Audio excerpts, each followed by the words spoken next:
Há empresas que fabricam máquinas, outras fabricam ideias. A Micron Technology fabrica a memória, o espaço onde as duas se encontram. Nos seus chips minúsculos vive a matéria-prima de toda a era digital, os dados, as instruções, as identidades ou as recordações artificiais. Tudo o que uma máquina sabe e tudo o que virá a saber passa inevitavelmente por ali. E enquanto o mundo fala de algoritmos e de GPUs, as ações da Micron oscilam entre a euforia e o ceticismo, refletindo o dilema eterno dos semicondutores. Será este um ciclo passageiro ou uma nova era estrutural? Entre picos de entusiasmo e correções agressivas, será que esta memória se pode tornar numa boa recordação para o teu portfólio? Bom, fica desse lado e vamos descobrir. Vamos a isso.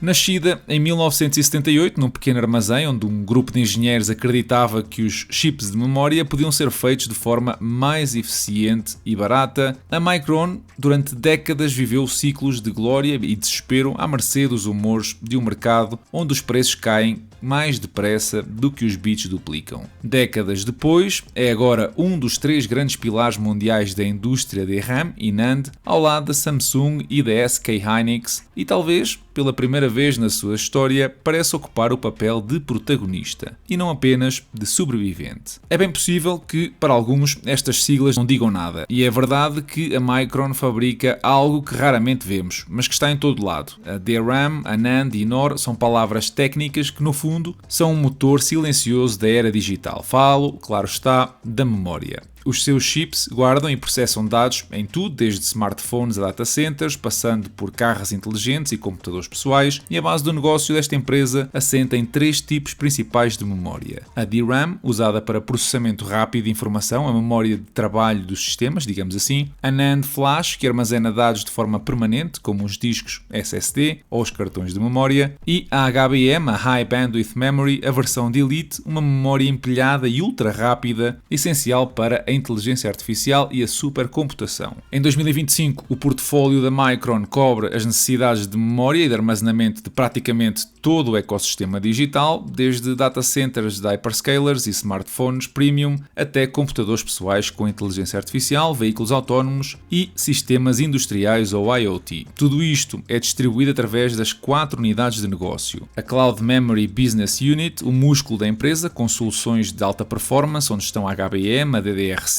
a LPDDR5 para data centers, por exemplo, e representa mais ou menos 2/3 do lucro operativo da empresa. O Core Data Center Business Unit, um segmento focado nos SSDs e na DRAM para servidores empresariais e fabricantes. O Mobile and Client Business Unit, que abrange os smartphones, os PCs e também os SSDs da marca Crucial. E por fim, o último segmento, o Automotive Embedded Business Unit, onde estão as memórias e armazenamento para carros, fábricas, drones e edging inteligente. Dito isto, o ano fiscal de 2025 foi absolutamente histórico para a empresa. As receitas dispararam 49% para mais de 37 mil milhões de dólares e a margem bruta subiu 17 pontos percentuais, atingindo os 41%. Tudo isto num setor conhecido por margens muito finas e volatilidade. Foi mesmo o melhor ano da história, impulsionado essencialmente por 2 fatores. A explosão da procura por inteligência artificial, que exige volumes massivos de DRAM e HBM, e uma gestão disciplinada da oferta num mercado onde o excesso de produção normalmente costuma ser o inimigo número 1. O segmento de data centers respondeu por 56% das receitas totais, com margens acima de 50%, e só a divisão da memória de alta performance, usada em GPUs e aceleradores de inteligência artificial, gerou quase 8 mil milhões de dólares durante o ano, 5 vezes mais do que no ano anterior. E a Micron conseguiu, digamos assim, igualar a sua cota global na memória, também no mercado HBM, uma vitória simbólica num terreno antes dominado pela SK Hynix. De facto, a empresa é hoje o único fornecedor norte-americano de memória de alto desempenho e estes eventos acabaram por ser os catalisadores de uma performance em bolsa onde superou os 94% entre julho e outubro deste ano. Ora, se há algo que distingue a empresa é a capacidade de fabricar e inovar ao mesmo tempo. Em 2025 foi a primeira no mundo a comercializar a DRAM com dimensões muito reduzidas, a primeira geração a usar litografia EUV, permitindo maior densidade, menor consumo e melhor desempenho. No NAND começou a produção G9, a nova geração da memória 3D vertical, já com camadas otimizadas para data centers. E o pipeline não parou por aqui. O HBM4 já foi entregue a clientes em amostras de 36 GB com largura de banda superior a 2.8 TB por segundo, o que é, digamos, um recorde absoluto. A empresa está também a expandir o fabrico nos Estados Unidos, no Japão e em Singapura, aproveitando os incentivos do CHIPS Act americano. A nova mega fábrica em Idaho deverá produzir as primeiras wafers em 2027, enquanto uma segunda fábrica já está em fase de desenho. No Japão, a Micron instalou o primeiro equipamento EUV do país para suportar o tal 1-gamma DRAM, batendo recordes de instalação e reforçando a posição como referência técnica global. Escusado será dizer que, nos últimos anos, anda tudo muito animado com a construção de data centers para suportar os modelos de inteligência artificial e a sua aplicação ou monetização para as diferentes empresas.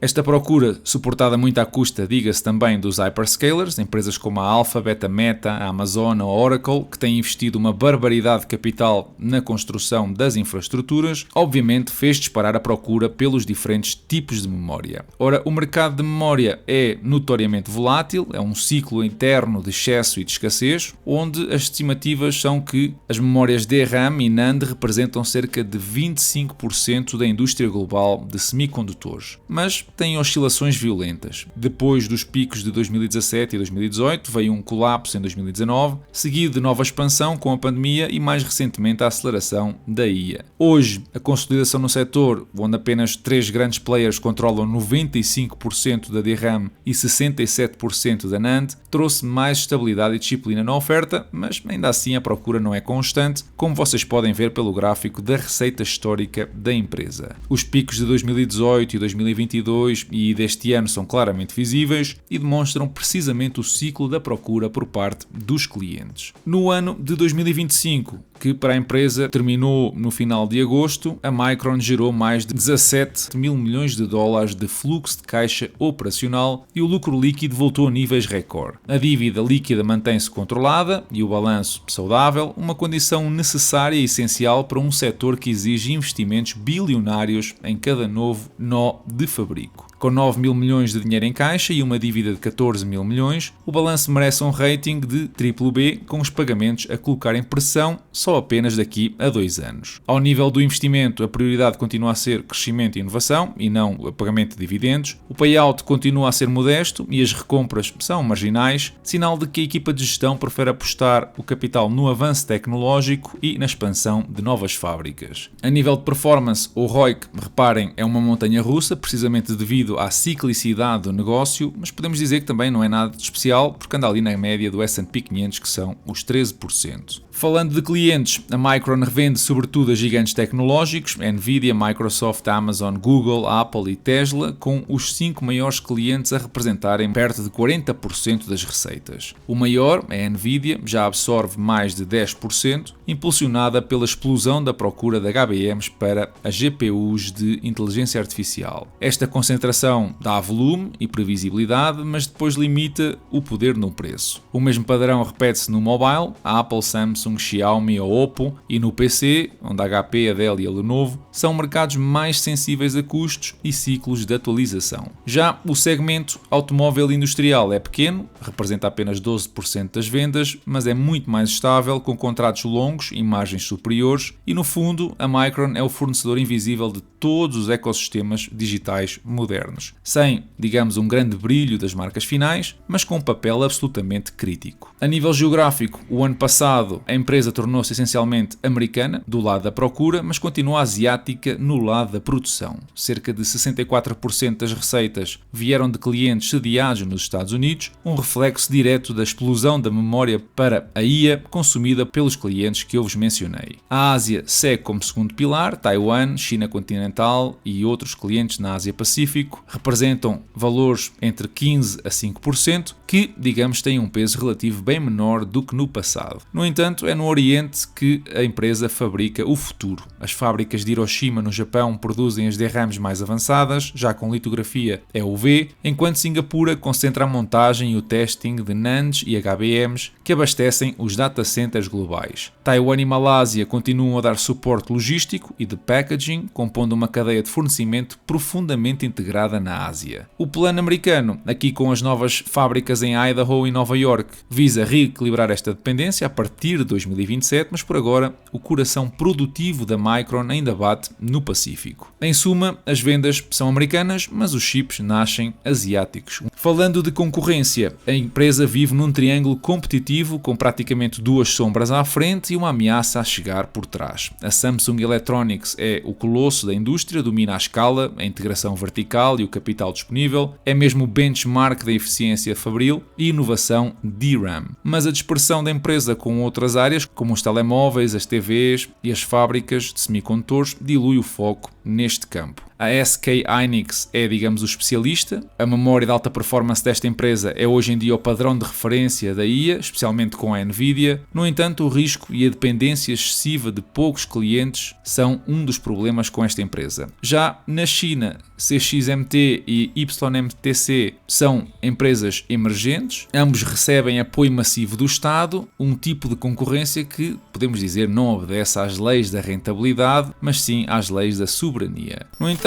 num setor onde a barreira de entrada é o capital e o know-how acumulado, a Micron tem ainda assim algumas armas do seu lado. Tem mais de 60 mil patentes ativas, um domínio no design de controladores e firmware, que são chave para os SSDs e soluções integradas, e também um histórico de execução impecável em vários tipos de DRAMs com rendimentos fabris superiores aos rivais. Mas o verdadeiro moat desta empresa é outro, é a base instalada de clientes críticos que não muda de fornecedor facilmente quando o produto é o coração do data center. No entanto, existem algumas restrições políticas, como foi o caso de em 2023, a Autoridade Cibernética Chinesa, que proibiu o uso de produtos da Micron em infraestruturas críticas, e esta decisão pesa ainda sobre a empresa. Porquê? Porque limita, de certa forma, o acesso ao maior mercado mundial de eletrónica. Além disso, a natureza capital-intensiva da indústria deixa a Micron vulnerável a flutuações no preço e a riscos de execução com as novas fábricas, e por outro lado, a escalada recente de geopolítica entre Estados Unidos e China, com as restrições a materiais raros, podem criar estrangulamentos no fornecimento, e tudo isto são riscos que obviamente não podemos ignorar. Voltando atenções para o futuro, a empresa para o próximo ano conta com vários ventos a favor, a procura de servidores de inteligência artificial e computadores com capacidades locais de inferência está a explodir, o fim do Windows 10 e o ciclo de substituição de PCs impulsionam o mercado das memórias, e no setor automóvel o avanço dos ADAS e sistemas autónomos aumenta a quantidade de memória por veículo. Internamente, a empresa também está a fazer alguns avanços a nível de inteligência artificial, usa modelos generativos para design, fabrico e simulação, que, segundo ela, já melhorou a produtividade entre 30% a 40% e dessa forma acelerou o ciclo da inovação.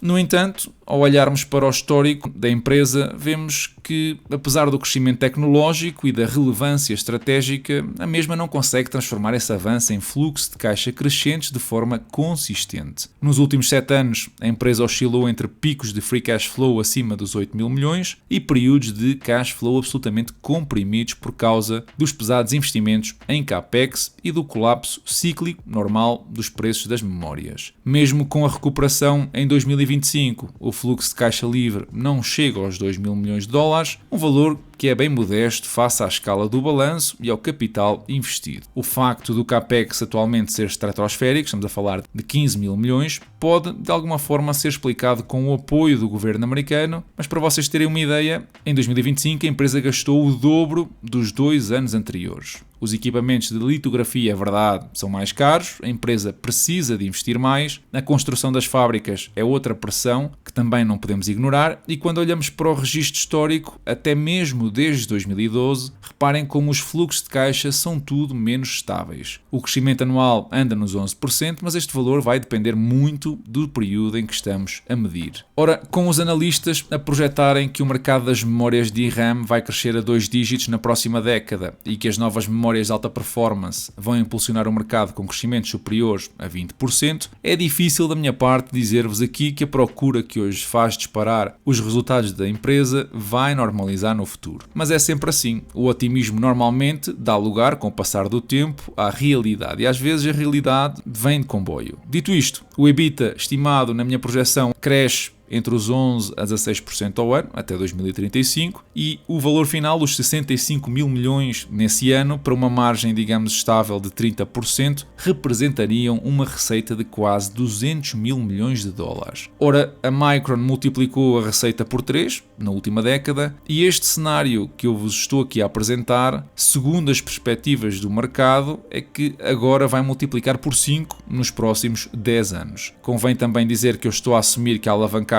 vai continuar baixa e o múltiplo de saída vai voltar à mediana histórica, o que resultaria, digamos, numa valorização anual de um investimento em 7%. Ora, eu vou continuar este exercício de otimismo e vou projetar os fluxos de caixa relativos aos acionistas para que vocês percebam a dimensão das expectativas do mercado. Caso a empresa consiga crescer os fluxos de caixa até 2035 a 31% ao ano, o valor intrínseco de uma ação hoje em dia deveria rondar os 156 dólares. Ora, atualmente, o preço no mercado de uma anda nos 170, o que é só, na minha opinião, completamente irrealista. Estamos a falar de 20 mil milhões de dólares de fluxo de caixa em 2035, que para uma margem de 5% nos daria uma receita quase do dobro do que eu vi na estimativa com o EBITDA. Estamos a falar de 400 mil milhões de dólares. Este cenário parece-vos de alguma forma razoável? Na minha opinião, não o é. E para terem uma ideia, hoje em dia nem a Apple consegue 400 mil milhões de dólares de receita e é uma empresa que vocês conhecem. Portanto, é sempre bom olhar para esta empresa com pragmatismo. É verdade que esta empresa opera no oligopólio? Sim, é verdade. É verdade que tem um moat considerável? Sim, também é verdade. De facto, a Micron tem hoje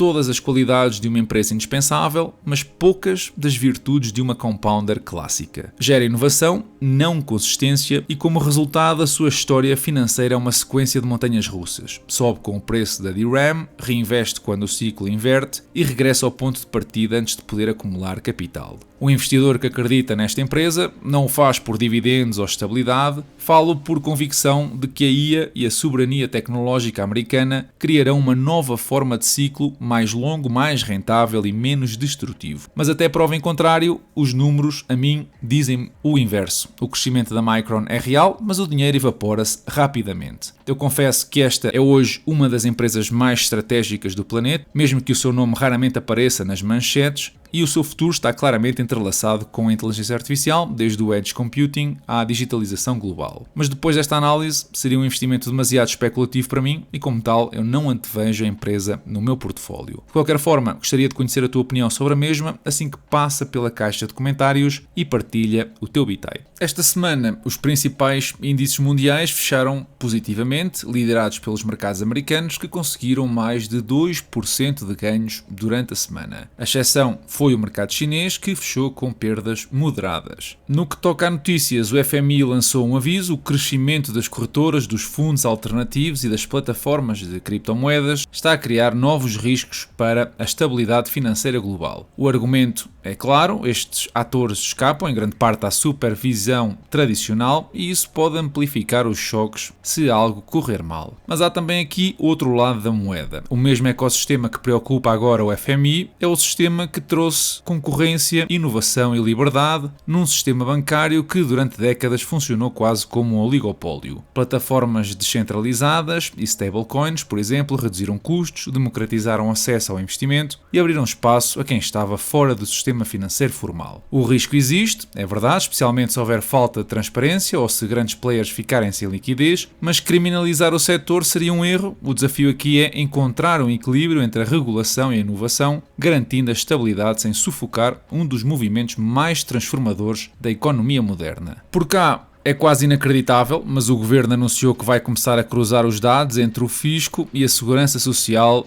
em 2025. Sim, só agora. Num país onde o Estado já sabe praticamente tudo sobre nós, do IRS ao IBAN, ainda não havia comunicação direta entre as duas entidades que mais dinheiro público gerem. A medida é apresentada como inovação, mas deveria ser o básico, garantir que os apoios sociais chegam a quem deles precisa e evitar abusos sem depender de processos manuais ou cruzamentos burocráticos. O lado positivo desta notícia, é claro, é mais justiça e eficiência, mas a pergunta fica na mesma: como é que é possível que durante anos se tenham pago apoios ou cortado benefícios sem esta verificação automática? No fundo, este anúncio revela menos uma revolução tecnológica e mais um atraso estrutural do Estado português. Ainda falando do nosso país, ficámos atrás da Letónia no rendimento médio familiar, e isto não é uma diferença pequena, é um lapso grave no desempenho relativo do país. Segundo os dados recentes, as famílias portuguesas estão na 19ª posição na União Europeia em termos de rendimento médio, enquanto, por exemplo, os letões já nos ultrapassaram. É uma chamada de atenção dura para quem insiste que em Portugal está tudo bem. Se até países que há décadas foram mais pobres nos estão a ultrapassar, é sinal de que há falhas estruturais profundas, desde a produtividade baixa a remunerações estagnadas e desigualdades persistentes. O que importa aqui é a lentidão com que reagimos. Não basta medidas pontuais, é necessário repensar e reformar a educação, a inovação, o investimento e hábitos empresariais. No que toca ao portfólio, esta foi uma semana onde eu fechei a minha posição na ADM, aproveitando uma recuperação depois de alegações de fraude financeira que a empresa enfrentou há uns meses atrás. A posição essa era residual e serviu assim também para ir reduzindo empresas do portfólio com menos qualidade,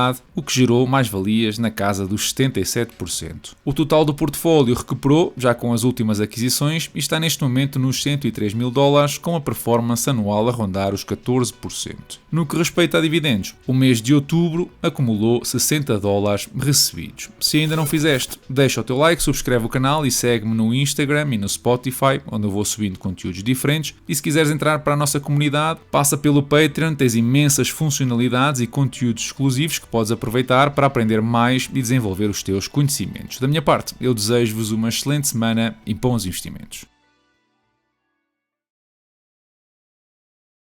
O pacote de austeridade, o mais gravoso de todos, na minha opinião, aumentou de 21 para 23. Abrangeu toda a gente, pobres e ricos, foi tudo, e classe média.